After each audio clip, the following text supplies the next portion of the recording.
თუ ირაკლი კობახიძე მთავრობის ადმინისტრაციაში დაბერებულ ბიზნესმენებს ფასების კორექტირებას თხოვს, ყველასგან თანხმობა არ აქვს. ამაზე მეტყოლებს სწორედ ვისოლ ჯგუფის დამფუძნებლის პასუხიც, როცა ცოცოფ ხაკაძე ჩვენთან აღიარებს, რომ საწვავზე ფასის სრულილება დამოკიდებულია საერთაშორისო ბაზარზე და არა ბიზნესმენების სურვილებზე.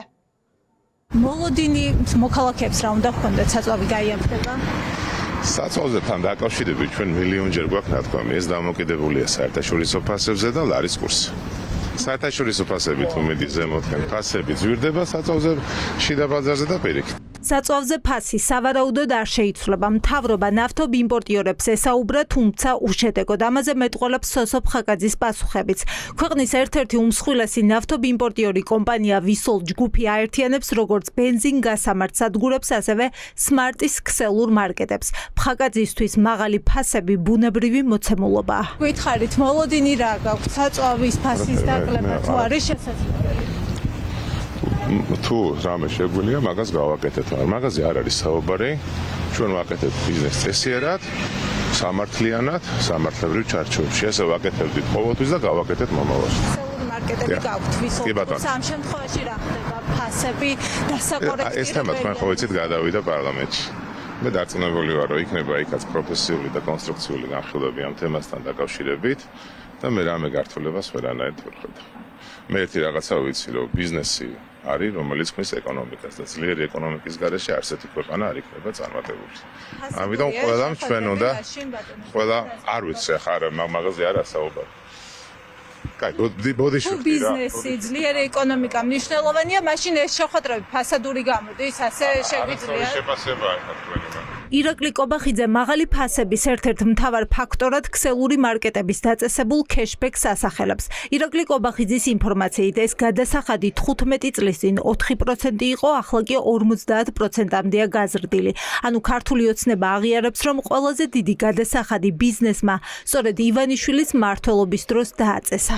ადრე ქართული ოცნება, ასე ვთქვათ, ნაციონალური მოძრაობის მმართველობას იღებდა როგორც ათვლის წერტილს. და ეხლა ძალიან საინტერესოა, რომ არ ერიდებიან აღნიშნონ, რომ მათი მმართველობის დაწყების დროს პრობლემა იყო პატარა და მათი მმართველობის მე-14 წელს პრობლემა გახდა დიდი.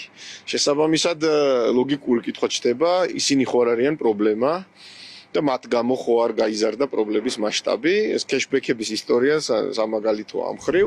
ეგრეთ წოდებული ქეშბექის გადასახადს ქსელური მაღაზიები აწესებენ. მისი გადახდა დისტრიბუტორებს და მწარმოებლებს უწევთ. მაგალითად, მარკეტებმა ყავა გასაყიდად რომ დადონ დახლებზე, მისმა იმპორტიორმა და მწარმოებელმა ამისთვის ფული უნდა გადაიხადონ. ეს არ არის პროცენტი გაყიდული პროდუქციიდან, რაც მარკეტებს რჩებათ. ეს დამატებითი გადასახადია. რა თქმა უნდა, საბოლოოდ ეს ფასზეც აისახება. ეს არის მოლაპარაკების თემა მომწოდებელსა და საცალო ქსელს შორის, ამიტომ განზოგადება, საშუალო პროცენტის გამოყვანა და ასე შემდეგ ძალიან რთულია, რადგან ეს არის პროდუქტ სპეციფიური, რეალურად პროდუქტის მოთხოვნიდან გამომდინარე შეიძლება ეს მოლაპარაკება და ციფრი იყოს სხვადასხვა, ამიტომ განზოგადება მისი არასწორად მიმაჩნია. მაღაზიაში შესვლის გადასახადი ოცნების მმართველობის დროს სულ იზრდებოდა, თუმცა არც ერთ ეტაპზე ივანიშვილის გუნდს რეაგირება გაძვირებაზე არ ჰქონია. თუ ივანიშვილის გუნდი თავად არ ლობირებდა ბიზნესის მაღალ მოგებას, მაშინ ჩნდება კითხვა, რატომ არ დაინტერესდნენ ამ დრომდე გაძვირებული პროდუქტით, ან ხომ არ ხუჭავდნენ თვალს. ჩნდება კითხვა, ქეშბექიდან ვისთან მიდიოდა წილი და ივსებოდა თუ არა ოცნების ჩინოვნიკების ანგარიშები. რატომ არ იყო რეაგირება ამ საკითხთან დაკავშირებით? ეს თავისთავად ცხადია მეტყველებს იმაზე, რომ იყო მათი ინტერესი პირდაპირ აქედან.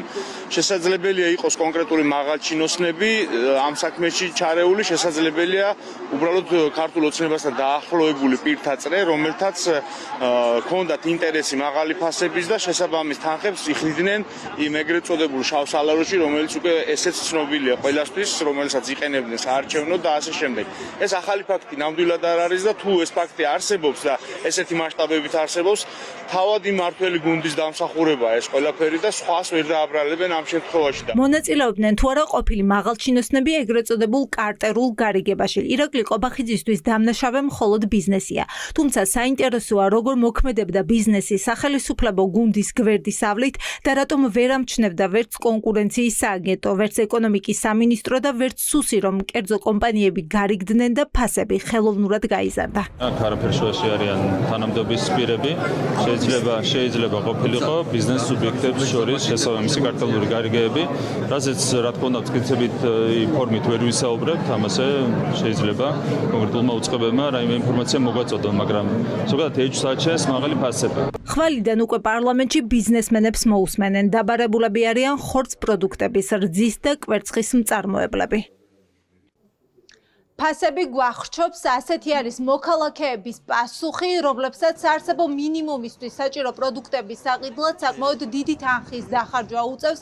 ისინი თვლიან, რომ ქართული ოცნება აღარ იღებს მოსახლეობას და ამისთვის საპროტესტო მსვლელობებსაც აანონსებენ. ერთ-ერთი პირველი შეხვედრა მაღალი ფასების გამო დაანონსდა შაბათსაც.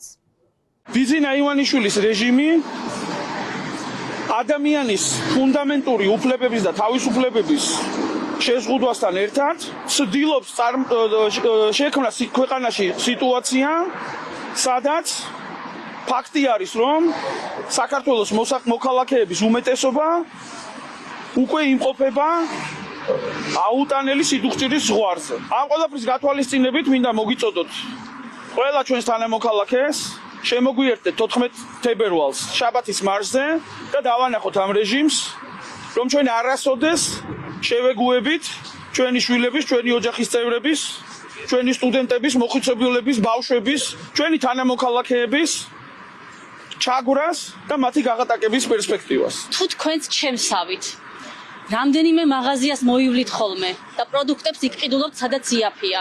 თუ თქვენ ჩემსავით ელოდებით ფასდაკლებას და მაღაზიაში შესული აკვირდებით პროდუქტზე ყვითელ ფასებს, ესე იგი ჩვენ ფასები გვახშობს და ეს ყველაფერი არის სწორედ ეგრეთ წოდებული მთავრობის არასწორი ეკონომიკური, საშინაო და საგარეო პოლიტიკის ბრალი. რა იწვევს ფასების ზრდას? ამის მოსმენა უკვე მოქალაქეებს ხვალ შეეძლებათ. პარლამენტში დაბარებულები არიან ბიზნესმენები და სწორედ მწარმოებლები მოუყვებიან პარლამენტში ფასების კომისიის წევრებს, როგორ ხდება ისე, რომ დახლებზე პროდუქტები ძვირდება.